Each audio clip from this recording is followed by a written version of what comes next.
Hey guys! This week's episode we're going to do a review of Anime Boston. Happened a few weeks ago. Yeah, it takes place at the Heinz Convention Center, which is in the Back Bay of Boston, Massachusetts. It happens every spring. Their date tends to move around. It's not the same weekend every year. They usually go somewhere between the end of March and Memorial Day weekend, and it's usually around Easter at some point. And this year it was actually pretty early for them. It was at the end of March. It was really nice after KatsuCon, and the difficulty was getting down there to have a convention in our backyard where we just had to drive down the street basically to get to. But Anime Boston traditionally is a pretty easy con to get to because it's right in the middle of a major city. There's lots of public transit. There's lots of parking right around there with garages and the hotels and ways to park at subway stations or things and get in. So yeah, it's held at the Heinz Convention Center in Boston, which is great. It's 2 blocks away from Newbury Street, which has a lot of shops and restaurants.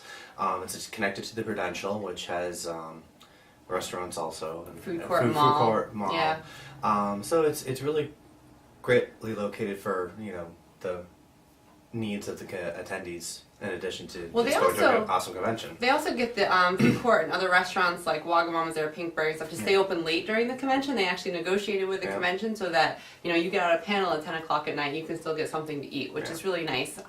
It's kind of nice to see the community working with the convention that way, kind of promote business, which is great. It's also, they had over 25,000 people this year, which is like high watermark for them. That was a big jump. Big jump from last year. I don't know the specifics. Ask Patrick. Yeah, he has it on his list. It usually goes up about 2,000 people a year. This was a bigger one. Yeah, we first started going, they had around 10,000, maybe just under, at least when I started going, and that was in 2005. So now they've completely passed double that. But what's nice about the Heinz Center is that it still managed to contain that many people. It didn't really feel crowded, at least not really walking in the hallways. The dealer's room was fine. The only times it really felt crowded were because of the marathon bombings that happened in Boston last year. The convention center itself does have a bag check policy now. So even my convention purse, which is like this big, I even asked them if that counted as a bag, and it did. You have to go through a bag check line, which is kind of set up like airport security. They have tables and they have a guy with a stick and he comes and like pokes through your stuff. But being from the city, I know it annoys some people. I understand why they did it. My office building was a block from where they caught the guy. It was bad. And so out of respect for that, I really don't think we can complain about that. And it's not really the convention's policy anyway. That said, I still only waited about 5 minutes in line in the main entrance for bag check. The line looked huge, but it went really fast. Well, they would pass anybody who didn't have a bag, so that you could just walk in. Yeah, if you had a hotel room there and you just put like your room key in your badge, the badges had little pockets, and maybe some money in something, you're not going to have to go through bag check. So it might also just be a planning thing. Like if you don't have to have a bag, you might as well just leave it in your room and just bypass the whole thing. Plus, there are more than one way to get in the Heinz Convention Center. There's an outdoor entrance. There's some that come in from upstairs. And we noticed that if we tried using one of those entrances and not like the main one, we avoided the line completely. They still checked your bag, but you didn't have to wait. The only things to worry about is that the ones from above are dictated by if that part of the Heinz is open. If they're scheduling stuff in there, like it's up to that time. So once they close, it closes too. But again, it's nice to know that there's other ways to go in. There are ways to get around that way. The only other place I saw kind of waiting, the registration line was great. I didn't even have a line when I went. I just went in. They have one person saying pre-reg, reg. I walked in, no one there. Walked up, maybe a few people at kiosks, but so many kiosks open. But our friend, she went later, and she had where there was a line, but she had 15 minutes. Not even. I waited for her at the end, and I'd say it was under 10 minutes. Yeah. So they got their registration down pat. These years. They really did a great job with it, especially considering how many people they had. And what I really liked was the organization too. There were definitely people there directing people. You had no question of where you had to go, and if you did, everyone was very helpful. The only other thing was that some of the events did have really long lines. Very long lines, actually. Yeah. Like we didn't go to Anime Unscripted, which Patrick hosted, only because there was such a long line, and we didn't really have the time to wait in it. I don't know. I mean, they do a good job of organizing it. It's out of the way, so you're not really running into people. But I don't know how they can solve that other than maybe having a limit of how early you can line up. Maybe in the some future. conventions what they'll do is like you can start lining up for a panel, but only so soon, like an hour before it starts. Or something like that. These people probably sitting out there for. I went to one event on Sunday. I was actually part of it. Was the cosplay chess, and when I got there to even just show up for when we had to like set up everything, which was 2 hours before, there was already a line going down the hallway. A huge line. So how long were they were waiting already? Plus the 2 hours it took from when we actually opened the doors. Right. So I don't know if that's something. Just because it kind of stinks. I know from like going to places like Dragon Con that have long lines or other conventions. If you spend your convention waiting in a line, that kind of stinks. But that said. It was otherwise, I didn't feel like there were 25,000 people there. No, they used every little space they could. They actually used the entire Heinz this year, so it definitely everyone could spread out. And they also had the extra rooms in the Sheraton. Sheraton offered up a lot of rooms I didn't even know they had. Yeah, they did. We had some events in ballrooms that I didn't know about, kind of goes with that. I was actually looking for a place one time, and I asked one of the staff members where it was, expecting her to point it out. She actually walked me there. And so that kind of leads in, I was incredibly impressed with the Anime Boston staff this year. I've been going for a long time. I've never had, very rarely have I had specific issues with them, but a lot of times, there'll be disorganized people, there'll be people who are kind of a jerk. I've experienced things in the past where people can, they get on a power trip or whatever, like at any convention.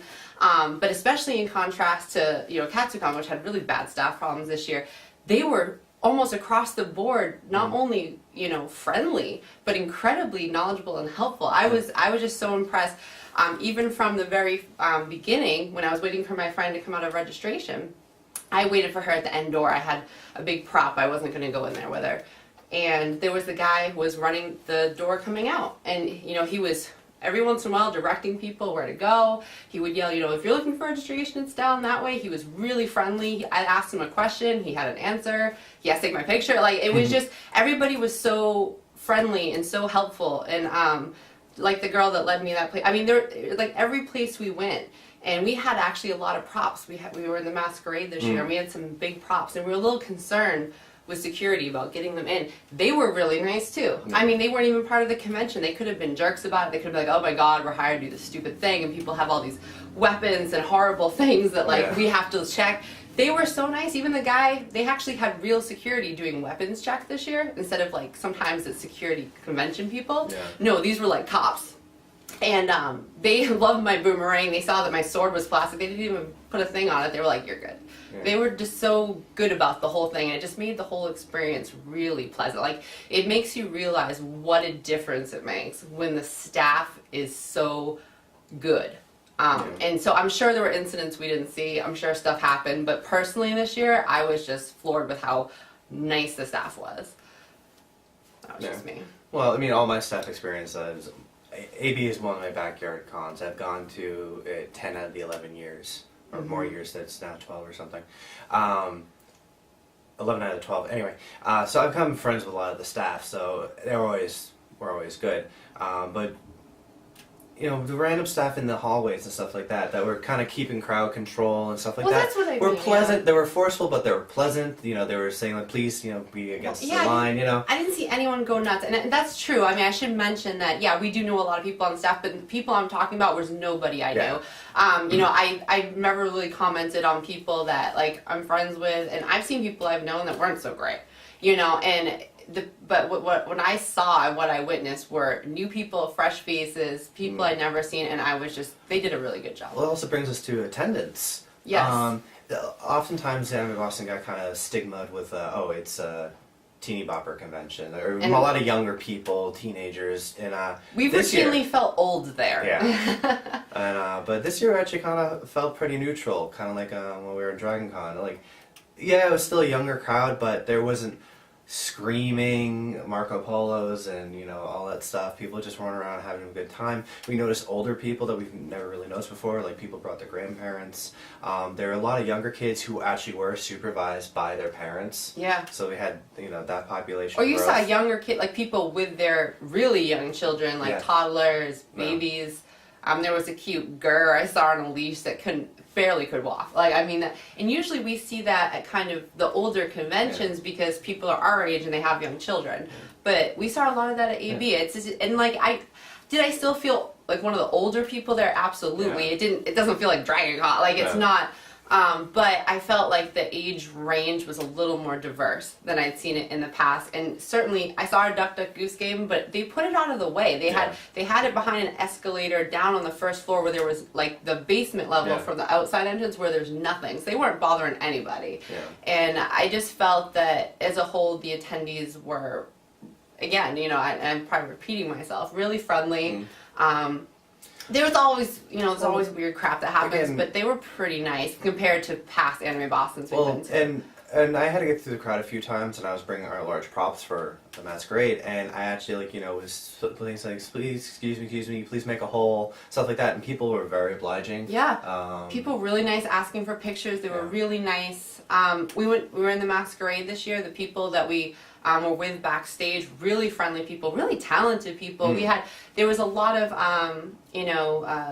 really good masquerade skits this year. We felt like people really brought their A game, and that there was a lot of dance skits, so there wasn't a lot of diversity, but the dance skits were all really good. Like, these people knew how to dance. It wasn't just people... Take her from her, the dancer. It wasn't people that just got up there like they used to maybe 5 or 10 years ago and kind of like, shuffle around. Like, these people were really good, and they were really nice to talk to backstage. And we did cosplay chess on Sunday, really friendly cosplayers, and all new people. Like people that, we've been there for a decade, and for a while it was always like the same people. And these were all really new people, and they're really excited to be there. And it showed. It really showed. And the etiquette was just much better than I felt it had been in the past. Content-wise, Anime Boston offers a huge amount of content. Because we were performing in so many things this year, we didn't get to go to as many panels or events as we actually have the last few years where we took several years off of performing there and just went to things. But this year we didn't do that, so we were pretty busy. But they did have some Japanese guests there. They had Jam Project. They've had more in the past, but it's really hard to get Japanese guests up to the East Coast as opposed to West Coast. The 12 hours to get to the West Coast and then another 6, that's kind of asking a lot for certain people. So, they didn't have as many this year, but the ones they had, I didn't go to Jam Project, but heard it was amazing from people who went. They had the original American voice actors for Sailor Moon, which was for the retro nostalgic feel, especially with the reboot coming out, was really nice to have. And they had all sorts of cosplay events, all sorts of game shows. They had a ton of game shows. They've stepped it up. Even with like the cosplay events, they have probably the most cosplay related events than any other convention at the moment. Between like what they call a death match, which is just a shouting fest to whoever you really want to win. Our dynamic ones, which are like the dating games. We have an After Dark version, but we also have a regular day version for the general populace.